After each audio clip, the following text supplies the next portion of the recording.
Let's talk about the Atlanta Falcons quarterback situation. They traded quarterback Matt Ryan to the Colts. They got a third-round pick for him.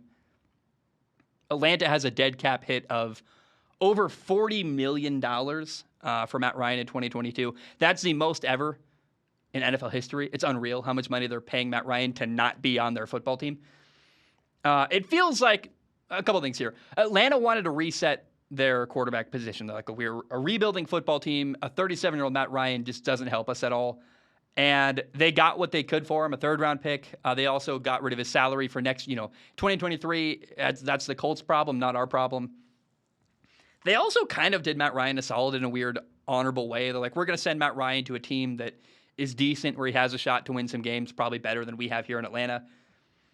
And actually, despite the cost, trading Matt Ryan still did save Atlanta money. They saved $9 million for this year, and they used it to get a new quarterback. What they did was they signed quarterback Marcus Mariota to a 2-year, $18.75 million deal, just over $9 million a year. Now, Marcus Mariota is a guy I love. Marcus Mariota he was a Heisman Trophy winner in college. He was a first-round pick by the Tennessee Titans. He spent 5 years there in Tennessee. He lost his job ultimately to Ryan Tannehill. And the last 2 years, he's been the backup in Vegas behind Derek Carr. Now, Marcus Mariota is definitely intriguing, where he's been a franchise quarterback, and he failed, but he probably has learned a lot since then. And this is a big opportunity for Marcus, where I could see a potential where he does play well and becomes their franchise quarterback long-term in Atlanta. Now, it does feel a bit like he's being set up to fail. Like they have no receivers in Atlanta. It's very bleak at the receiver position. Calvin Ridley is suspended for the year, and after him, they got really nothing going on exciting in Atlanta. They do have Cordarrelle Patterson, who's like a running back receiver hybrid. They put him all over the field. Tight end Kyle Pitts is outstanding. He'll probably be Marcus Mariota's favorite target, undoubtedly. They also have a developing offensive line that seems to be getting better. He's also familiar with the Falcons head coach Arthur Smith's system and offensive system from Tennessee. So we'll see how it goes for Marcus Mariota.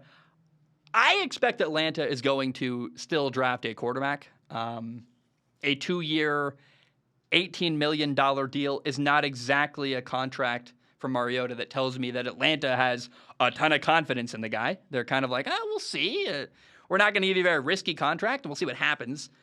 Remember, Atlanta has the number 8 overall pick, and if the quarterback out of Liberty, Malik Willis, is available there, his potential is a quarterback like a Justin Herbert, a Josh Allen, physically what he can do is just a step above all the other quarterbacks in this draft class. And is he a finished product?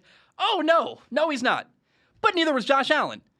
Neither was Justin Herbert. Neither was Trey Lance. Like, you take a guy like Malik Willis and give him really good coaching, he could be one of the best quarterbacks in the NFL because his skill set is incredible.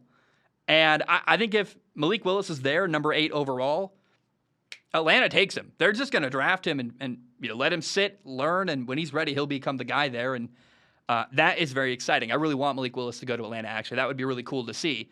Now, Carolina could take him number 6 overall. And if that happens, I think they end up drafting a quarterback probably in the 2nd or 3rd round, someone like Sam Howell, Matt Corral, something like that. So I don't know that Atlanta is all in and fully committed to Marcus Mariota, given the money they gave him.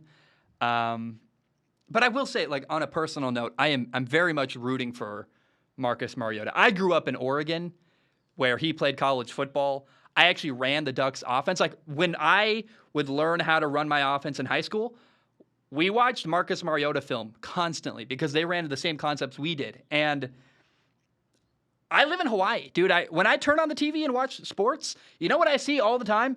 Marcus Mariota, because he's in all these local commercials everywhere. Island Insurance, stuff like that. I mean, I like the guy. I'm really rooting for Marcus Mariota, and I want to see him do well. I hope he does well. I hope he becomes their franchise quarterback. I don't know that's going to happen. I wish he was on a team. I would so love to see Marcus Mariota go somewhere where they had a really good team around him. We're not getting that. We're getting a guy going to a team that has a lot of questions and a lot of problems, and I don't know that Marcus is being set up to succeed, and that might hurt him, and he might not work out, and it might not even fully be his fault. And that is very unfortunate.